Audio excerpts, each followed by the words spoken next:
ढोल की पोलें। एक बार एक जंगल के निकट दो राजाओं के बीच घोर युद्ध हुआ। एक जीता, दूसरा हारा। सेनाएं अपने नगरों को लौट गई। बस सेना का एक ढोल पीछे रह गया।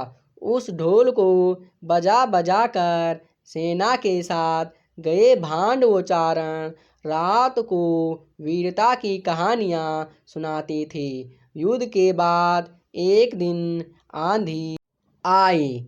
आंधी के जोर में वह ढोल लुढ़कता पुढ़कता एक सूखे पेड़ के पास जाकर टिक गया। उस पेड़ की सूखी टहनियाँ ढोल से इस तरह से सट गई थी कि तेज हवा चलते ही ढोल पर टकरा जाती थी और डमडमा डमडमा की गुंजायमान आवाज होती। एक सियार उस क्षेत्र में घूमता था। उसने ढोल की आवाज सुनी। वह बड़ा भयभीत हुआ। ऐसी अजीब आवाज बोलते पहले उसने किसी जानवर को नहीं सुना था। वो सोचने लगा कि यह कैसा जानवर है जो ऐसी जोरदार बोली बोलता है।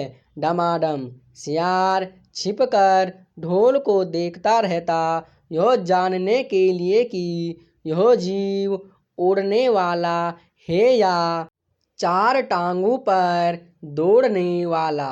एक दिन सियार झाड़ी के पीछे छुपकर ढोल पर नजर रखे था। तभी पेड़ से नीचे उतरती हुई एक गिलहरी कूदकर ढोल पर उतरी। हल्की सी डम की आवाज भी हुई। गिलहरी ढोल पर बैठी दाना कुतरती रही। सियार बड़बड़ाया, ओह, तो यह कोई हिंसक जीव नहीं है, मुझे भी डरना नहीं चाहिए। सियार फूंक फूंक कर कदम रखता ढोल के निकट गया। उसे सूंघा ढोल का। उसे न कहीं सिर नजर आया और न पैर। तभी हवा के झोंके से टहनियाँ ढोल से टकराई। डम की आवाज हुई और सियार उछलकर पीछे जा गिरा। अब समझ आया।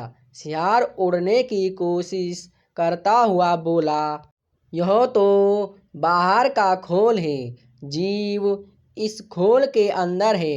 आवाज बता रही है कि जो कोई जीव इस खोल के भीतर रहता है वह मोटा ताजा होना चाहिए, चर्बी से भरा शरीर। तभी ये डम डम की जोरदार बोली बोलता है। अपनी मांद में घुसते ही सियार बोला, ओ सियारी, दावत खाने के लिए तैयार हो जा। एक मोटे ताजे शिकार का पता लगा कर आया हूँ। सियारी पूछने लगी, तुम उसे मार कर क्यों नहीं लाए? सियार ने उसे झिड़की दी, क्योंकि मैं तेरी तरह मूर्ख नहीं हूँ। वह एक खोल के भीतर छिपा बैठा है। खोल ऐसा है कि उसमें दो तरफ सूखी चमड़ी के दरवाजे हैं। मैं एक तरफ से हाथ डाल उसे पकड़ने की कोशिश करता तो वो दूसरे दरवाजे से न भाग जाता।